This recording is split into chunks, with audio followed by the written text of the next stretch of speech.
Good evening. This is a call to order for the City of Canal, Winchester Planning and Zoning meeting for Monday, May 11th, 2026. Mr. Deeds, roll call, please. Mr. Wildenthaler. Yes. Mr. Donahue. Yep. Ms. Gooden. Here. Ms. McDonald. Here. Mr. Deeds here. A motion to excuse Mr. Cosgrove and Mr. Ritchie. Second. Roll call. Mr. Wildenthaler. Yes. Mr. Donahue. Yes. Ms. Gooden. Yes. Ms. McDonald. Yes. And Mr. Deeds, yes. Okay, so now I need approval of the minutes from our April meeting, please. I'll make a motion that we approve the minutes from the April meeting. Second. Motion made by Ms. McDonald, second by Ms. Gooden. Any further discussion? Roll call, please. Mr. Wildenthaler. Yes. Mr. Donahue. Yes. Ms. Gooden. Yes. Ms. McDonald. Ms. McDonald. Yes. I should have went around you, sorry. And Mr. Deeds, yes. All right, so now it's time for public comment for items that are not on our agenda. So if there's anybody here to speak to us this evening for items that are not on the agenda. All right. If you'll be speaking with us tonight, if you're able, could you please stand and take an oath? So if there's any chance you'll talk to us this evening. All right, do you swear to be truthful in the testimony you give and tell the whole truth and nothing but the truth? If so, please say, I do. I do. Thank you. And I will also, before we start this evening, there are 5 commissioners present this evening. 2 are not here. So per city statute, any vote has to have 4 positive votes for the motion to carry. So if, for example, if we vote 3-2, that motion would not carry. So just wanted to let you guys know that. And I'll turn it over to Mr. Moore for our first application. The first application on tonight's agenda is conditional use 26001. The address is 80 West Columbus Street. The applicant is requesting approval for a conditional use to allow for an adult daycare to operate within the subject property. This subject property consists of 4 parcels that total 1 acre, zoned Old Town Single Family. It is an existing church that is active in operations. The applicant is requesting approval to open up an adult daycare program in the existing facility during off hours of service. The adult daycare program is for adults with severe developmental disabilities. The applicant notes that they will be occupying 3 rooms Monday through Friday. Those rooms are outlined in yellow on the screen. Time would be 7:30 a.m. to 4 p.m. At peak capacity, they'd have 12 participants daily with 2 staff members. The applicant notes the existing facility has sufficient parking to accommodate the staff drop off and pick up for their program, noting that typically their participants do not drive themselves. And all activity will be placed indoors and should not have any noise generation. When looking at the subject property, David's United Church of Christ previously had a child's daycare program that stopped operations about 3 years ago. So this would be not in addition to their child's daycare program, but a new programming service they're going to offer now that the daycare program is not there. When looking at the conditional use criteria, again, a daycare is a conditional use for the zoning district. The majority of the conditional use standards apply for a child type use. However, there are standards related to parking, drop off, and other state regulations that are required for an adult use as well, which is the applicant is showing. The proposed use is compatible with adjacent land use and zoning. The applicant has provided information in the application that adequately describes traffic flow, site access, and servicing, showing to not have any adverse impacts on surrounding properties. And the applicant has provided information showing that the proposed adult daycare operations will not adversely affect the public or surrounding properties.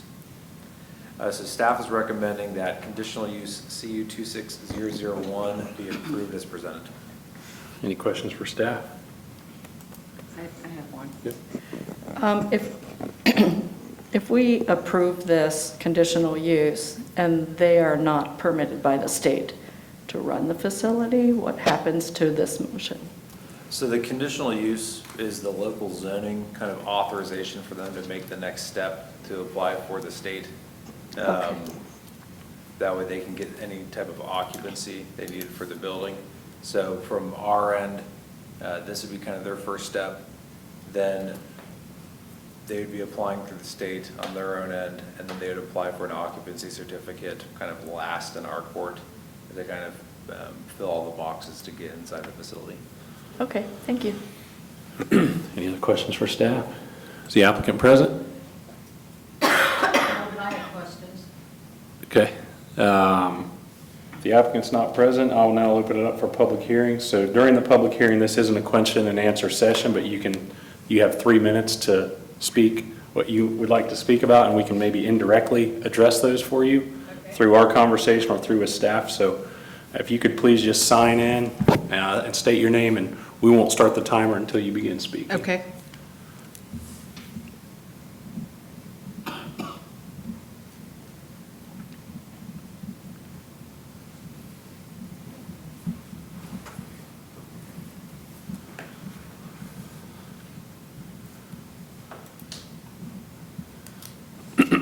Okay.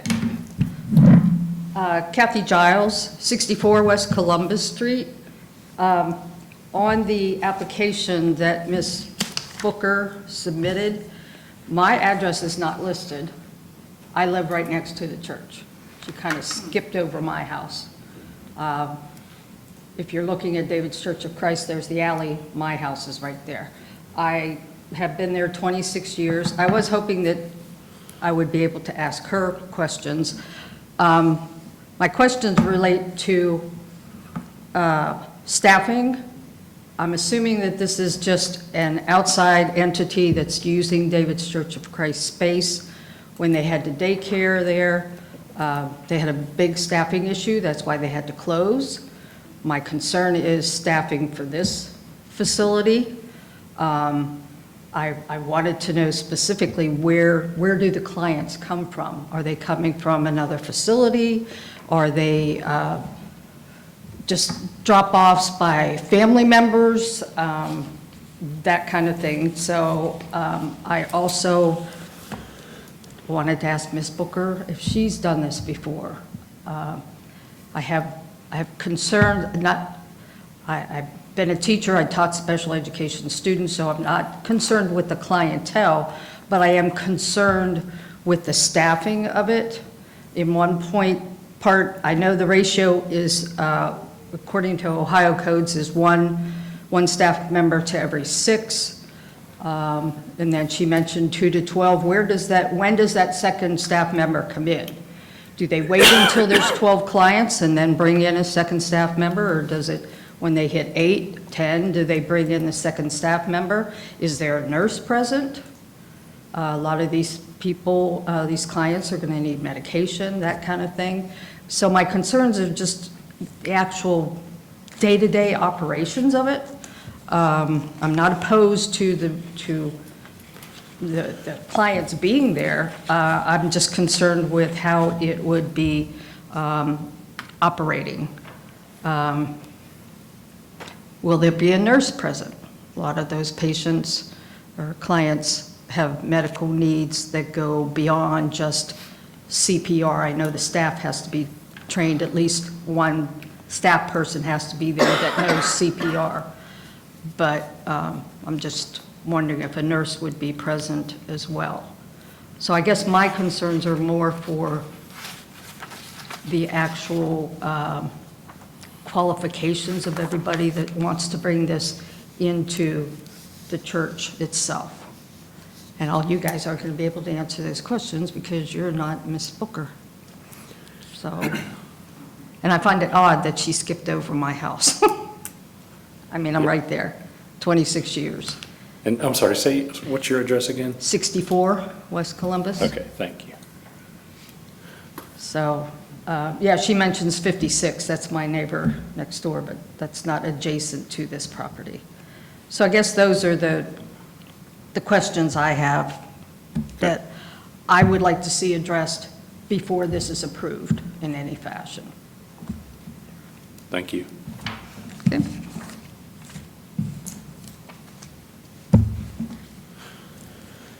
So, Mr. Moore, obviously the applicant is not here this evening, and I'm not a fan of applicants not coming when they have an application to be heard. But it's up to us if we want to hold a vote. And I didn't know if there's anything based on the write-up that's in our packet, if there's any reaction that you have to Mrs. Giles' comments that might be able to help Yeah, I'll try articulate. to kind of touch on the comments. The adjacent neighbor list, I know when I was going through it and putting together the letters, it was kind of all over the place. I am 99% confident that I signed a letter that was sent to this property owner, because when I do my map, I just draw a circle around every single lot that touches it, and this one's clearly in that circle. 56 would not have been, so 56 would not have gotten a letter, but 64 West Columbus would have. So. And I did get a letter. Okay, so you did I get a did letter. get a letter, but on It's her- not Okay. listed. It's just not listed, okay. Yeah. Right.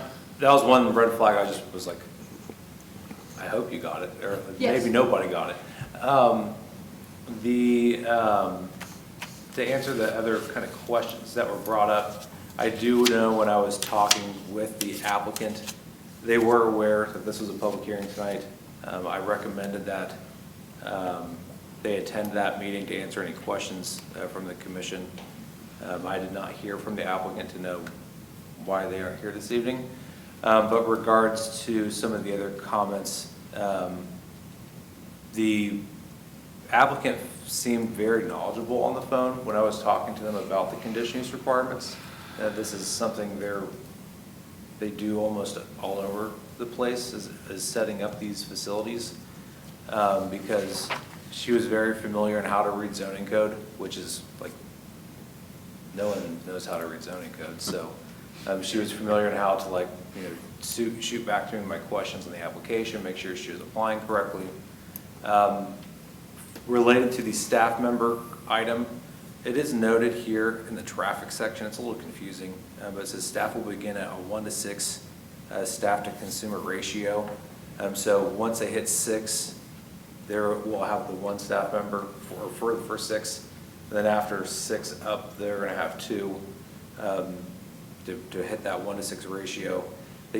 She said that their max kind of capacity they planned for this facility was 12 participants. I'm not sure what other things I'm missing, but that was, I think, the ones that stuck out to me the most. Yep, perfect, thank you, sir. At least that I have the capability of answering. I guess maybe related question now, is there a forum in which she can get her questions addressed? So admittedly, it's not here tonight, but are you aware, or any other recommendations for Ms. Giles to get her questions? Is it just direct contact with the applicant, or is I there? would say if she wants direct contact with the applicant, I can provide her with the unredacted application info. Okay, thank you. All right, so anybody else from the public wish to speak on this agenda item? Okay, Seeing no one, I make a motion that we close the public hearing. Second. all right, so motion made by Ms. McDonald, second by Mr. Deeds. Roll call, please. Mr. Wildenthaler. Yes. Mr. Donahue. Yes. Ms. Gooden. Yes. Ms. McDonald. Yes. And Mr. Deeds, yes. All right, so I do feel that we have enough information presented by staff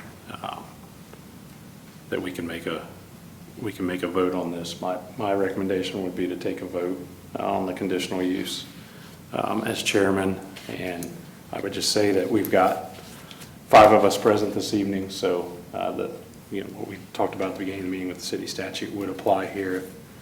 We don't have 4 positive votes. So I'll take a motion to move conditional use 26 Additional comments first? Oh, let's have a motion and then we can have comments on the motion. Unless you have a question, Ms. McDonald.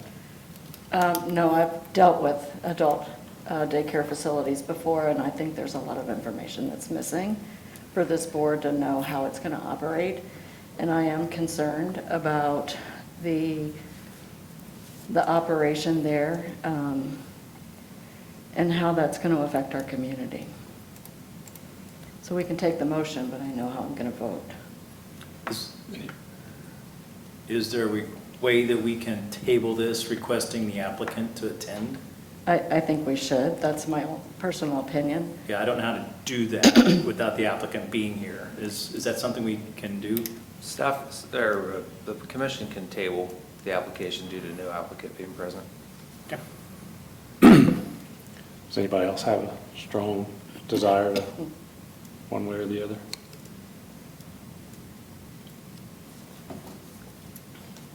All right, I'll need a motion if we, I mean, I agree that if we want the applicant to be present, we can have additional commentary with the applicant and table until next month, or when the applicant is able to attend.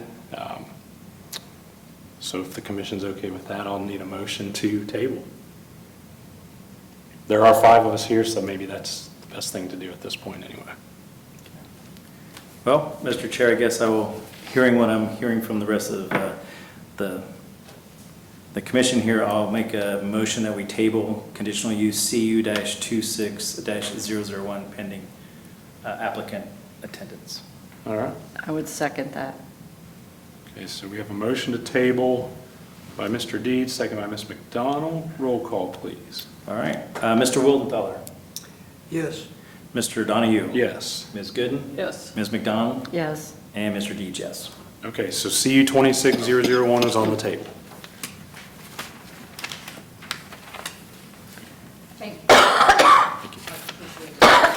The next application on tonight's agenda is update number 3 to site development plan 25008 and final development plan 25004. The location is the Canal Winchester High School at 300 Washington Street. Again, we haven't looked at this in several months, but as a reminder, site development plan 25008 is related to everything on this map shaded in yellow. And then final development plan 25004 is everything shaded in green on this map. So for the northern half of the site, the request is to modify the previously approved site development plan for architectural features that were shown on the 20,500 square foot performing arts center. And then for final development plan 25004, it was to modify the approved architectural features on the 20,100 square foot field house and providing additional improvements that were not previously discussed to the proposed sports fields. So really quickly, since we've looked at this 4 or 5 times over the last 6 months, 8 months, if anybody wants a refresher, I will go back and do my best to go over it here. But while working through the civil engineering process and the architectural plan review, staff had noted there were changes to the buildings that were not approved by the Planning and Zoning Commission. Reached out to the architect. The architect determined there had been some value engineering done to the architecture of the buildings as the school had a desire to improve the sports complex and was trying to find ways to move money around to get that accomplished. The letter from the architect is up on the left, but that's basically in layman's terms what staff was told when we saw the changes to the building. Kind of going over this spec sheet here, on the Performing Arts Center, the area that's bubbled in red, previously approved, there were these MAPES architectural canopies that were across that whole set of windows and doors across that facade. There was one on another elevation that was pulled. This was a cost savings to remove this architectural element. This is on the north side of the building. So the architect was discussing the need for a sun canopy, basically on the north side of the building, didn't justify the cost. For the field house, this is the elevation that faced the existing field house interior to the school property. The area bubbled in red was a translucent panel system instead of the metal siding to allow natural light into the building. That has been pulled to just be a metal pole building structure as well. For those that remember the iterations over time, the field house started with skylights, and they pulled the skylights into this translucent panel system. Now they're taking the panel system off. When looking at some of the changes that were made that are not strictly omissions, the field house roof has been changed to this gray, kind of a earth tone gray standing seam metal. Previously, it was the same color as the siding. One of the components was trying to match this roof to some of the existing metal roofing on the high school. Talking with the applicant, they asked staff's feedback if that was to be more appropriate than having a matching siding and roof, given the existing field house as a matching siding and roof. Staff felt that this combination looked a little more natural and would most likely be supported by the Planning and Zoning Commission, knowing that someday in the future, maybe the existing field house could get its roof replaced to match kind of the whole campus. The press box within the baseball softball area, previously there were two, one for the softball fields, one for the varsity baseball field. The applicant, with a push from the school, has changed it to be one central press box for all three fields. The press box will feature flushable restrooms on the first floor. So this press box got a little larger in size and is getting the inherent feature of having usable toilets at that side of the campus. Currently now there's a portable restroom out in that area. This is something that Planning and Zoning Commission pushed for, and I think helped the schools see the value in it. So they have been working through the civil engineering drawings to incorporate this. Now this is their approval process to get it, the plans altered to construct it. For the dugout areas, the area to the left that's circled in red at the bottom of the screen are storage areas that will be incorporated into two of the dugouts. So there's some locked storage area incorporated in both dugouts. I'm assuming it's for home team equipment, field equipment, stuff like that. Additionally, the final improvement that was made to the sports kind of area is the schools are going to be turfing all three fields. They're turfing the entire infield and outfield of the varsity baseball, and they're turfing the entire outfield of both softball fields. And this configuration shows the relocated kind of press box. Previously there was one here and a second one, I think, up a little higher. So staff is recommending that the amendments for SDP 25008 and FDP 25004 be approved as presented. Thank you. Any questions for staff? You mentioned that this was part of the engineering process. Did you identify that they had made changes, or did they come to us and ask for changes? So for the civil review, for looking at the site work, they were showing the restrooms out to this area, the first submittal to us, so we identified it on that plan set. When they submitted the architectural drawings, I go through and I check to make sure they match whatever zoning approvals were, and they did not match. So I asked the applicant to make the appropriate changes. And then that's when the discussion happened on kind of why things changed to make improvements on the sports fields. Okay, I just wondered if it was an Ohio Health situation where we built it and then asked for permission later to It make the could have been if changes. staff never caught it. If you hadn't caught it. Okay.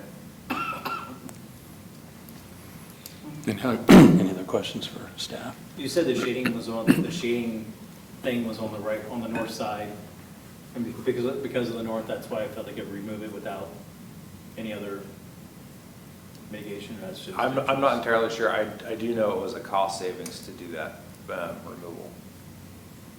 And the north side of the buildings would face the turf. The south side of this field house building faced like interior locker rooms and stuff, so it didn't have the same type of value from the interior function. And on the original plans, did they have the large CW Yes. with the translucent glass? Okay. Yeah, the CW was actually lowered. It was below the glass.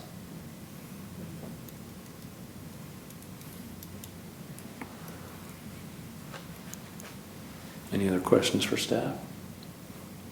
And I don't know if glass is the right term either. It could be Yeah, plastics, panels, for all I know. Anybody here to represent the applicant? One up. Anything you wish to add, sir? If you could just state your name for the record. Hello, ladies and gentlemen. My name is Nolan Sablak. I'm a project coordinator with Shore Architects here. Sorry, I'm loud. Yeah, we feel that these moves across the design really help allocate project dollars to improving the athletics complex, which is going to be a really wonderful addition for all the students in the community. And we think that, you know, all of the substitutions that have been made are had great design intent involved, and definitely does not denigrate the previous design. If it, you know, it's still in line with the prior design intent. So I have one, so the baseball infield and outfield along with both softball will be turf? Yes, sir. And then, I don't know if this is in the plans, but, you know, just looking at what's on the screen, so there's a bullpen area next to each dugout. Is that just for visual, or is that actually part of the plans? So I see batting cages are labeled on here. Yes, the batting cages are in that northern This part. area. Yeah, those are bullpens. You can see there's 4 batting cages up on the northern end there. Yeah, Okay. yep. Now, do we know, will those be turf and part of the overall outlay of the field, or is that natural grass? That's a good question. I do believe they are turfed as well. Okay, and like I said, the only reason I'm asking is we never had this discussion in the first 2 or 3 iterations, so purely just curious. And then the only other question I had was, are utilities, they will be running utilities for the restroom as part of this project? Correct. Okay. The single press box, how does it work for the baseball field? Almost like it's too far away, or if you have multiple games at once. We did a perspective study, and we feel that actually, we have the plans submitted for the press box. If you pull up the, you can kind of see how it works, but essentially there's a countertop all along around there, so, you know, observers of all fields can operate at the same time. And there's wireless access points provided for that area so they can broadcast live. And we feel that the perspective from the second floor is still gives you a clear line of sight to the baseball field from that point. Yeah, and Mr. Deeds, this is extremely common in these types of facilities where, you know, you can almost see where there's you know, this guy would be facing the baseball field here, and there's a counter here that would face both these softball fields. And then underneath is the restrooms and those types of things. It's interesting to look at it on paper, but when you're there, you can kind of see where it. Okay. Yeah, they pulled it away. It seemed like, wow, that's a ways away. Yeah, sheet PZ 3.1 shows the second floor plan in view 2. So you can kind of see how that area is configured up there.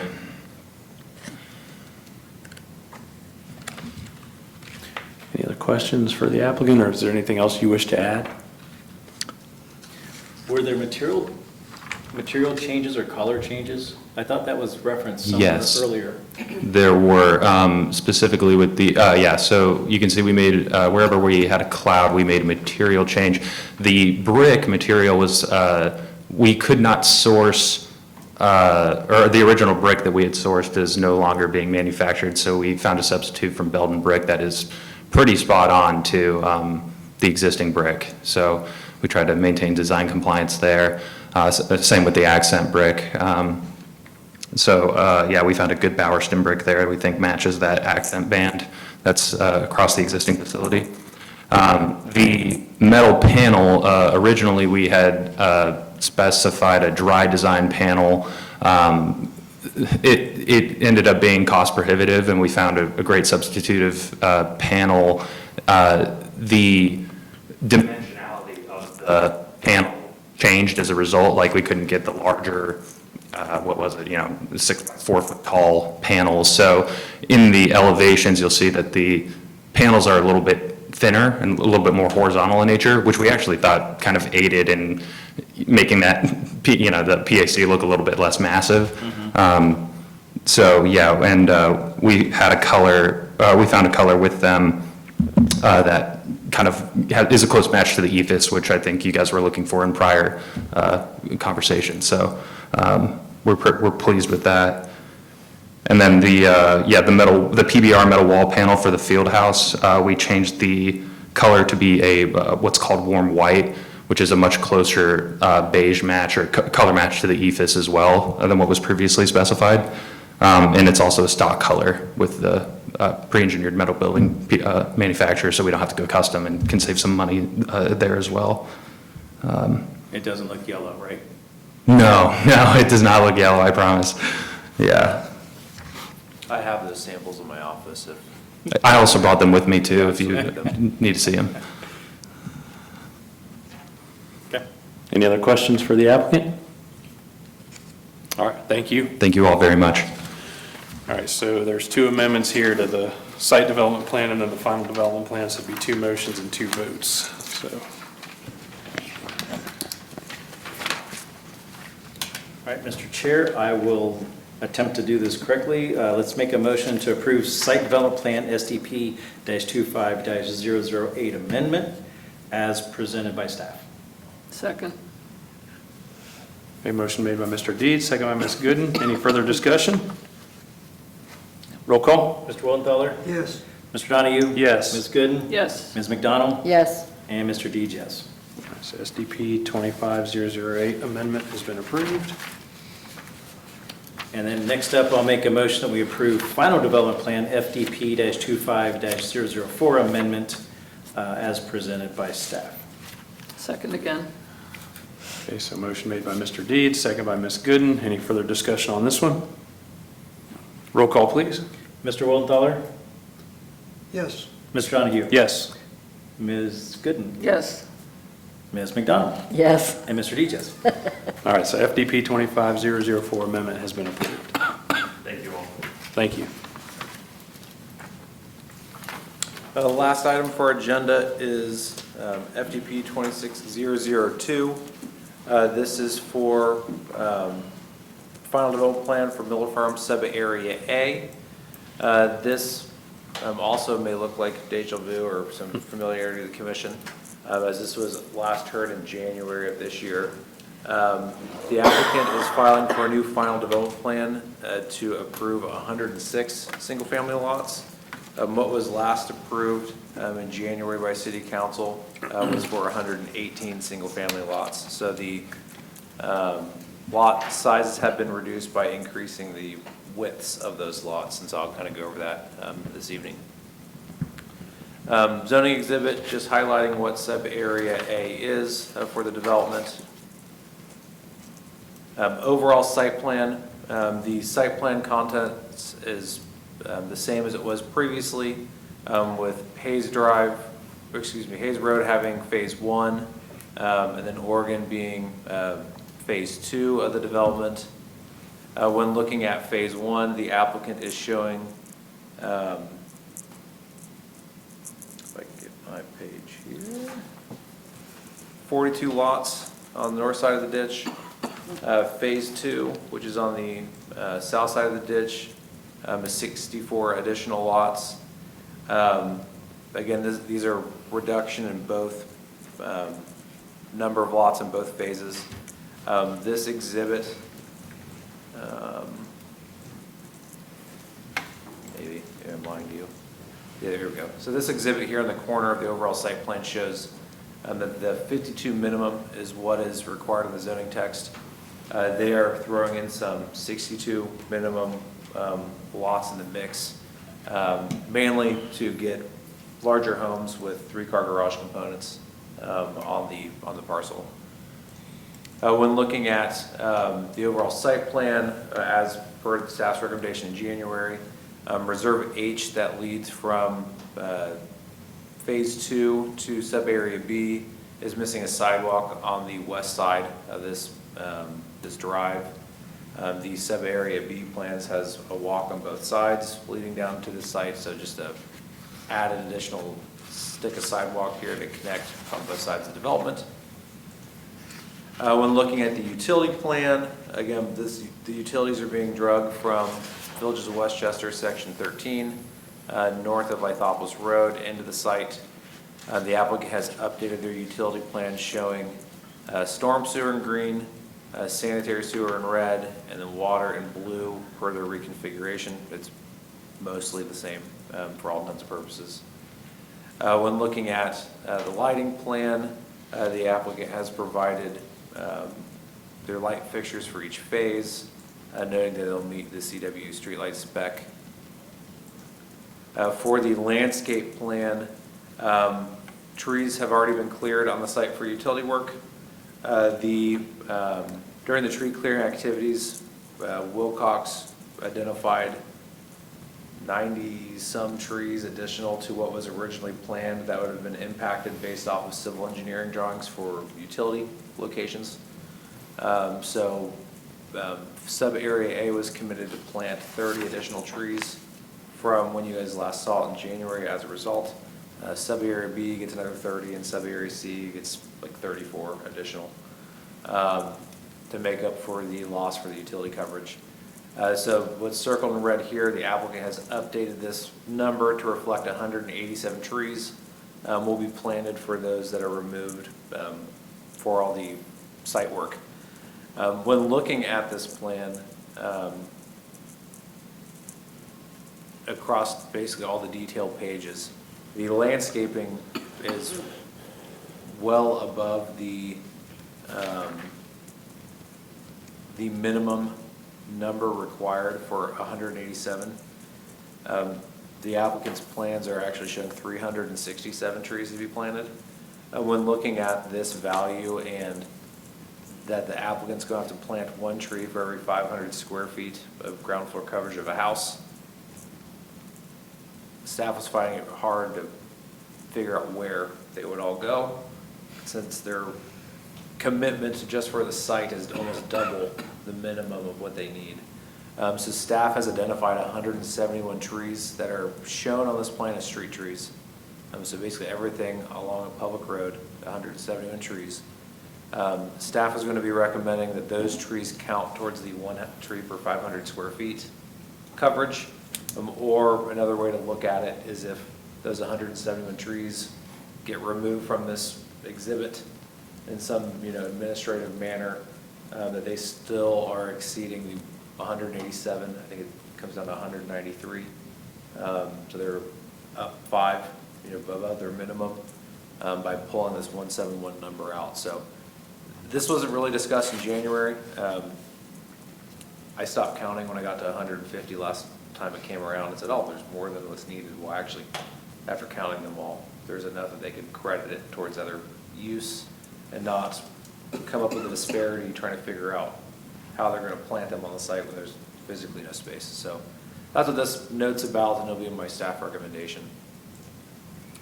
Again, some of the details for the frontage along Hayes Road and Oregon Road for fencing, landscaping, signage. Signage details the same as what was previously discussed. Same with the ornamental fencing and the shelter structure that will be provided in one of the reserves. And then the examples for the homes to be provided are the same as what you guys last saw in January as well. Again, the applicant's just looking to make the lots, some lots wider, that way they can increase the homes to a 3-car garage if the buyer wants it to be, or I'm assuming they also could do larger homes, different floor plans, a little more flexibility. So staff is recommending FTP 26002 be approved with the following conditions. First is the applicant provides a sidewalk on both sides of the stub street leading to sub-area B. That the 171 trees identified on the landscape plan be credited towards the one tree per 500 square feet of ground floor coverage of each home. Again, staff would be fine if those 171 trees were pulled from the plans. Just however the commission wants to word it, this was kind of how I figured to do it without changing the exhibit on you guys for tonight. Number 3, the applicant completes the widening of Oregon Road along the frontage of sub-area A south of the ditch prior to any building permits being issued for Phase 2 of sub-area A, again, south of the Lyle Ditch. Number 4, a public access easement be recorded on the open space paths and amenities to allow for public access as specified in ordinance 24034. Number 5, the applicant grants additional road right-of-way along Oregon Road and Hayes Road as shown in the plans prior to building occupancy. Number 6, a public access easement is recorded on all proposed multi-use paths along Oregon Road and Hayes Road prior to building occupancy. And finally, number 7, the applicant cooperates in the establishment of the TIF and the NCA, which shall provide a new community development charge not equal less than 2 mills as specified in ordinance 24-034. Thank you. And this would be a recommendation to City Council. Yeah, and so our last recommendation to City Council, I think, were all of these conditions except for 1 and 2, if I'm not mistaken. Is that correct? Number 1 was in there. Number Okay. 2 was not. Okay. There was a condition previously that is no longer here. It was a development text correction. It was correct in this revision. It's Okay. not what you saw in January. Okay. Any other questions for staff or I comments? have one. You good? Do you know when the HOA will be established and who will run it and when it will be transferred over to the ownership of the development? I don't know if the applicant could answer that. Okay. I don't specifically remember seeing that in the final development plan text. Okay. Then I'll ask you when you come back. And Andrew, did you say the number of lots decreased? Correct. Yeah, it went from 118 to 106. Okay. Any other questions for staff?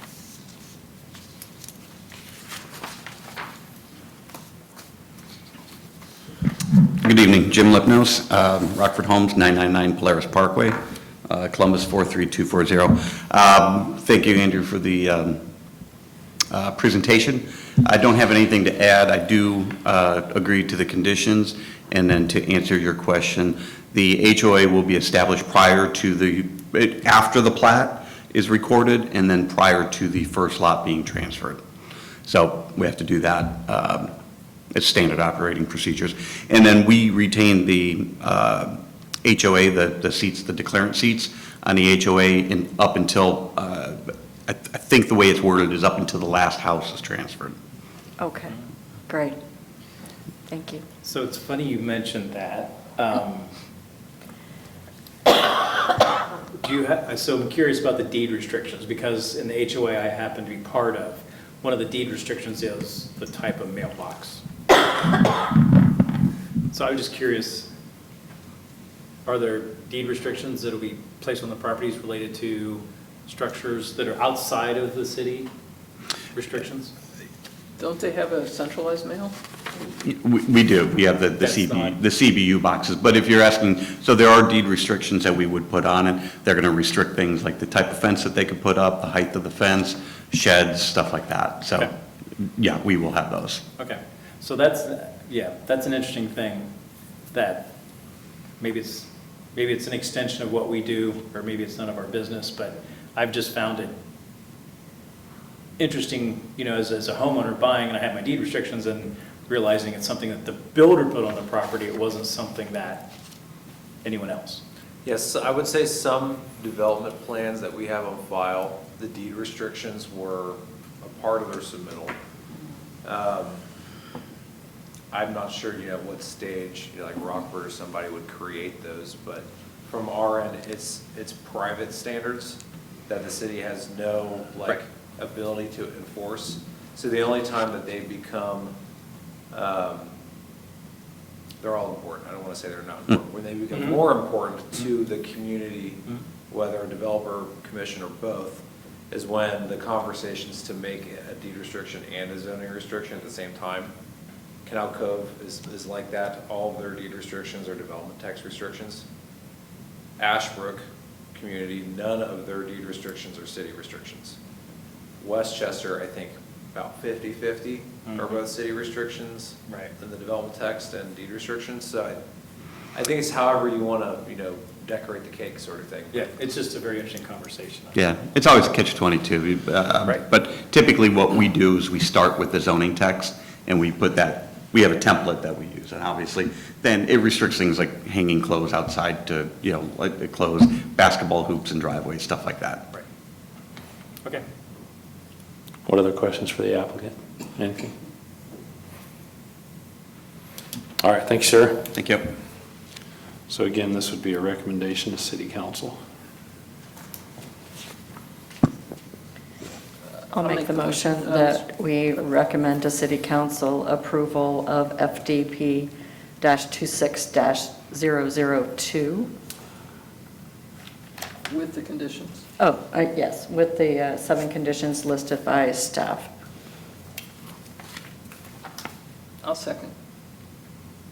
Okay, motion made by Ms. McDonald, second by Ms. Gooden. Any further discussion?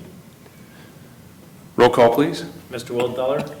Yes. Mr. Donahue? Yes. Ms. Gooden? Yes. Ms. McDonald? Yes. And Mr. Dees, yes. All right, so the FDP 26002 has been recommended to city council for adoption. That's the last time I'm coming in for the project development, I promise. Thank you. Thank you. In terms of old new business, just to kind of catch up on things that have been happening, Kroger's well underway. We are finalizing their traffic signal plans now, so maybe it'll be in by the time they want to open. One of the conditions of approval from both planning and zoning council is that traffic signal needed to be operational before any occupancy. So what I'm saying is there might be temporary traffic signal poles up there. I'm looking at you, who's going to be worse affected by it. That will be out there for, a duration of time until the final ones get in. So just don't be shocked, if that takes place. Culver's is coming along. Has anyone noticed that they have brick on the building yet? They're starting, I noticed today on the east elevation, I believe. I need to go out there and verify it's the correct brick or not, because a month and a half ago, 2 months ago, they said they couldn't find it. Then I heard it was too expensive.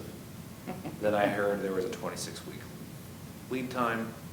And then I talked to GC and it arrived on site magically. So there might be an Ohio Health scenario where they changed it, but I have the brick that was supposed to be their physical sample, so I'll be able to check it. Just don't yell at me if you see it and it doesn't look right. I'm already looking at it.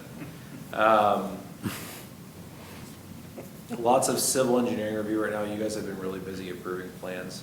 We're probably the busiest in civil review, which is kind of the step before building permits. That I've been 11 years since I've been here.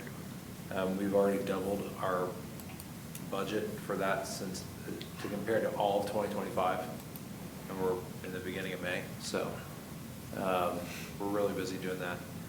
For zoning code rewrite, the consultants have sent me and Lucas the second draft for modules 2 and 3. I just got those late Friday, so I started putting my comments together on module 2 today, which is 39,000 words, 174 pages, I think. So module 3 I'll work on, I think Wednesday. I have time on my calendar to turn my phone off and go through it. But hopefully we're going to have a steering committee meeting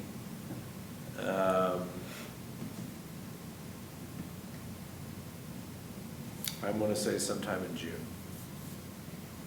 maybe. So we're trying to speed things up and get things chugging along so we get them adopted. I have a lot of people reaching out wanting it to be adopted so they can apply for projects. Surprisingly, I have less people wanting to get stuff in before the zoning code gets updated, which is really odd to me because you don't know what's coming, but you know what's here sort of mentality. But I can see, if people are as excited for it from the development side, we may still be busy in the future, which is great. It's all those people waiting to build hamlets.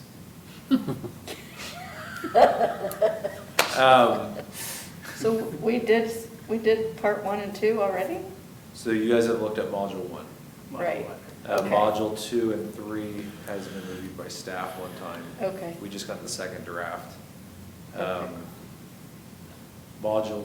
The second draft of module 2 wasn't far off from being ready to go to the steer committee. Okay. There are just some things that I personally wanted to see in there that weren't in there. I haven't got to module 3 yet, so no comment. Oh. Like I said, we're trying to ramp it up. We want this to be adopted, around October, November timeframe by city council, so I need to start getting in a turbo mode in my reviews. Also, I think, just to think about next month's meeting, Wilcox may be submitting for the estates at Miller Farms. That was a project you guys saw in January. It's the extension of Miller Farms to the west. I've been working on changes with the county for access and then making changes to their plans. But I did talk to the applicant's attorney today, and they would like to submit soon. So I gave them the deadlines for next month's meeting and also the July meeting. So just, that should be coming back, and it's been 5 months you guys have last talked about it. I don't know if I have anything else. That was a lot. I'll be Anything happy you- to help you with some information on the Ohio daycare situation, if you'd like. And from staff's end, we can cover our review on that after this meeting, what went into that as well. Anything new on Hartman's? Working away on the facade.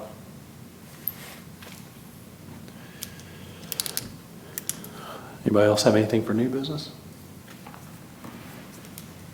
Motion for adjournment. Second. Motion made by Mr. Deeds, second by Ms. McDonald, roll call. Mr. Willenthaler. Yes. Mr. Donahue. Yes. Ms. Gooden. Yes. Ms. McDonald. Yes. And Mr. Deeds, yes. Timeout, 7:52 PM.